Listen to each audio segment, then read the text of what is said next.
Phew, we've been on a roll with dangerous fusions lately. The fusion of Majin Buu in Ten Tails Obito. First thing I want to point out is you're giving all of Buu's abilities to someone as intelligent as Obito. Now, I know he isn't that intelligent compared to other Naruto characters, but if you compare his intelligence to Buu's intelligence, he's practically a super genius.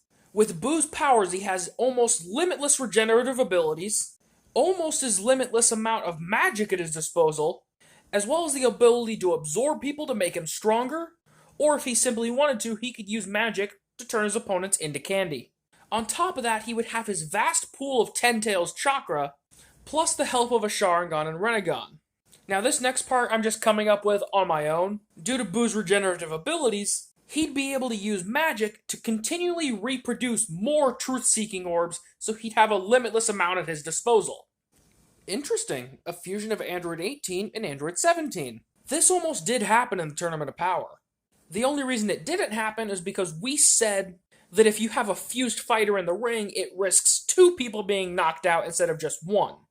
But this fusion would have been quite the formidable foe. Firstly, Android 17 was already a Super Saiyan Blue level fighter, with basically infinite stamina and infinite energy. Same thing with 18, only she was weaker than 17. Plus, since the Potara multiplies both characters' power together, this fusion would have been incredibly powerful. Now, this next part, I'm not going to take credit for. I got this idea from Moscow X on YouTube from his What Ifs. If an android performed fusion, whether it be the dance or the earrings, they'll be able to utilize the entire time limit, no matter how much energy they expel. Unlike what happened with Goku and Vegeta. Which means if they did this fusion at the beginning of the tournament, it could last well after the end of the tournament. Okay, so you just want death now. The fusion of GT Goku and Shazam. Firstly, this character would have the same strength as base GT Goku without using the powers of Shazam. That's obvious. But the moment he does say Shazam, it'll take GT Goku's base power and multiply it to literal godly proportions. Not to mention, that would just be this character's power without even using any of the Super Saiyan forms, which they'd be able to go up all the way to Super Saiyan 4. But honestly, I doubt they'd even need to use Super Saiyan 4, unless they were straight up going up against gods that are out of the league of either of these two characters individually. This fusion would make even true form Darkseid look weak in comparison. And that's saying something. This character in their base form would be stronger than anything in Dragon Ball Super. And this fusion could probably even go toe-to-toe with people like Xeno Goku or Capsule Corp Goku. About time these two got fused together. The fusion of Deku and Asta. Not only would they be able to combine Asta's devil forms amplifying their power, but they'd also amplify their strength even further with the stockpiling ability of One For All, as well as the quirk Fajin. Another thing that would be terrifying is that they could possibly infuse Black Whip with anti-magic, so this fusion would be able to take out magical projectiles from a distance, or if someone has any magic that enhances them physically, they could use Black Whip to bind them and their magic wouldn't be able to break them free. Or imagine an anti-magic infused Detroit Smash. Or imagine Black Whip being used as extra arms to swing Asta's other swords.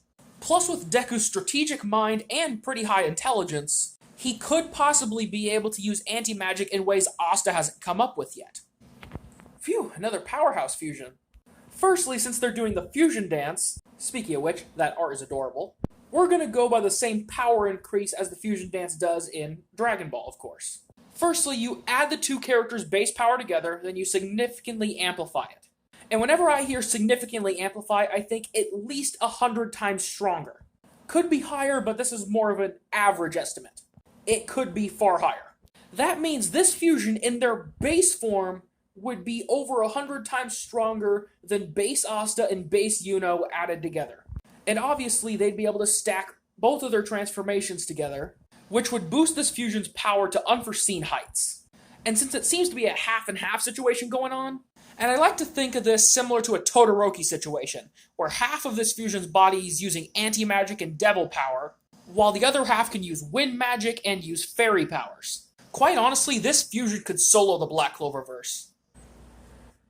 Really? Is this really what we've come to? Every other fusion I've covered has been a badass combination of characters.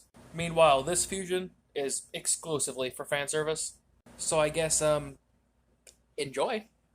Oh, and if you haven't figured it out yet, that's Zero Two and Toga. Enjoy this, you thirsty weebs. Okay, I'll actually cover the fusion now. The first video is mainly just to call out the simps. The fusion of Toga and Zero Two. Surprisingly, this would actually be a pretty powerful fusion, because there is a possibility that the quirks that Toga's been able to copy by turning into people would be able to be used in Zero Two's Franks, or however the fuck you pronounce the name of that robot. And I also think this fusion would be very bipolar. They would be kind and sweet normally, like Zero Two is, but also be extremely possessive of those that they like, and straight up try to kill them. Basically a bipolar yandere. Oh, Jesus Christ. The fusion of Void Century and Dragon Ball Super Broly. This is horrifying. First, to go quickly, Dragon Ball Super Broly, I've covered him a lot on this page. Within the span of a couple hours, he went from the level of base Goku and Vegeta to becoming so strong they had to fuse into Gogeta just to be able to fight him. Now for the interesting part. Void Century is a fucking monster. God, Base Century's terrifying enough. Base Century fought evenly with World War Hulk, killed Ares, the god of war, effortlessly by tearing him in half, and when he actually turned into Void Century, he was simultaneously fighting all the Asgardian gods, multiple different versions of the Avengers, had the ability to effortlessly kill multiple gods, and broke every single bone in the Hulk's body with a single attack. Now think of that power constantly increasing because of Broly, and multiplied further using his Super Saiyan forms. Before I start this, I got a hilarious fact for you guys. In the original Japanese of Demon Slayer and My Hero Academia, Dabi and Zenitsu share the same voice actor. You heard that right, the tall, dark, and brooding arsonist shares the same voice as the scaredy cat thunder god. This fusion would be just as fast as Zenitsu, while having the same bloodlust and mentality of Dabi, and for the sake of this actually being more badass, let's say this fusion actually could control electricity as well as fire. Because if you don't know, the elemental effects in Demon Slayer is all just for show. The elements aren't actually there. But this fusion would actually take up the role of two different Hashiras. Obviously the Thunder Hashira, because of Zenitsu, but now they would be the new Flame Hashira to take the mantle of Rengoku. And while using the flame powers with the sword, since Dabi's power is cremation, if a demon gets struck by the sword, they get cremated by it.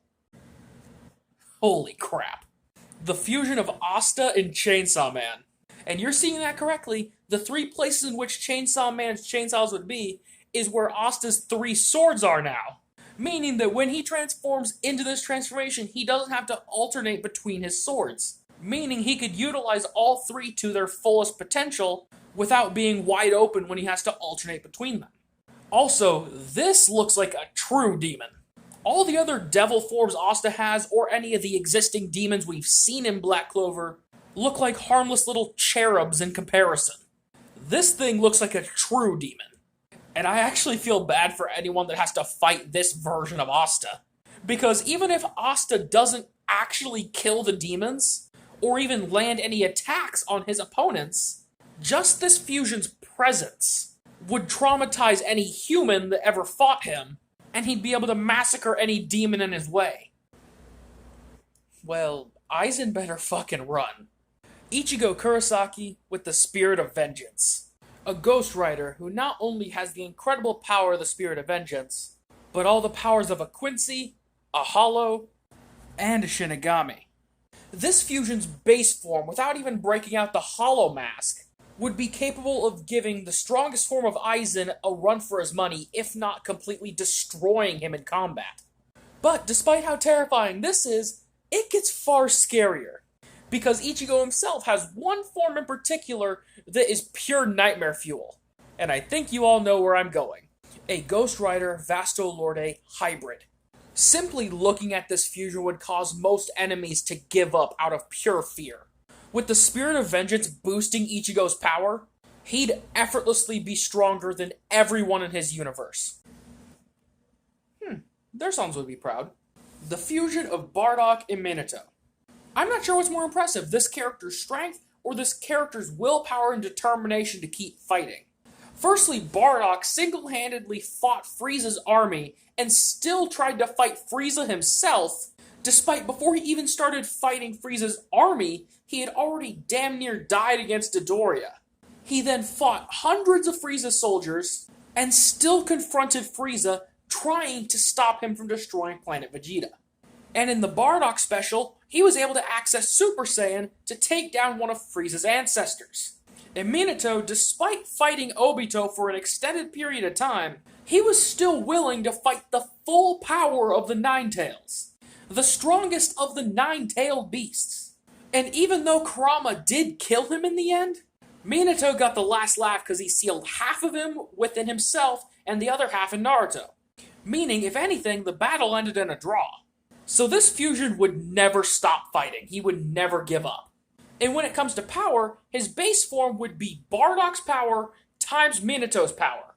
And that would be this fusion's base form. It could then stack KCM2 and then multiply it by Super Saiyan.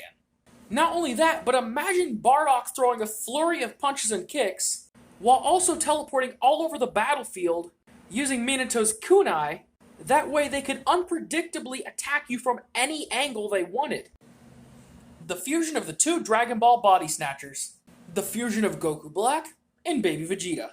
And depending on which form of fusion they use, whether it be Patara or the fusion dance, you will either get Baby Vegito Black or Baby Gogeta Black.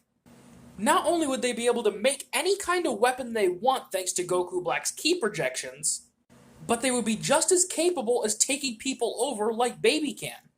And with how strong fusion actually is, their fusion would be able to take over people far easier since they'd be faster and stronger. Also, since Goku Black can make bladed weapons, he can cut the opponents, making it easier for Baby to corrupt them. Meaning, not only would you have to deal with this fusion, but you'd also have to deal with whoever he had taken over already before you started to fight him. The fusion of Android 18 and Spider-Gwen. Firstly, this art is incredible. Not only are the two characters involved badasses, but their powers really complement each other. Firstly, this fusion would have Android 18's incredible speed and strength, Spider-Gwen's spider sense, as well as all the other powers you'd expect of a spider person, as well as having Android 18's infinite energy engine. So, with Android 18's speed as well as the spider sense, they'd be more than capable of evading most opponents. And if you factor in that they have Android 18's infinite energy, they wouldn't even need to actually strike their opponents to win a fight. They can just keep on dodging since they'll never get tired and wait until their opponents wear themselves out. And as we saw when 18 fought Vegeta, if this fusion did fight their opponent, whoever they're fighting is going to get their ass kicked. Now this is a fusion I really wish could happen. The fusion of Beerus and Whis. The near-limitless power and wisdom of an angel, amplified further with the wrath of a god. And in Dragon Ball, fusions classify as their own separate entities, meaning this fusion is only half angel, therefore wouldn't have to abide by the angelic law. That law being angels cannot participate in combat other than training their destroyers. Since this fusion is equal parts destroyer, equal parts angel, they wouldn't get in trouble for actually fighting. This fusion's power in general would just be hard for me to explain. Whis has already shown that with a single finger each he was able to block Goku and Vegeta's punches, and effortlessly one-shot Beerus. So, as fusion implies, it would take Whis' power and multiply it by Beerus' power. Which is hard to even comprehend because we haven't even seen Beerus' full power. This fusion could have happened if Gohan had simply caught the damn earring in the Buu Saga. And their fusion name would be Gohan. Wait, how about Goku? Wait, no, that won't work. Screw it, Gokhan. And the real deadliness of this fusion would come out when they use the ultimate form.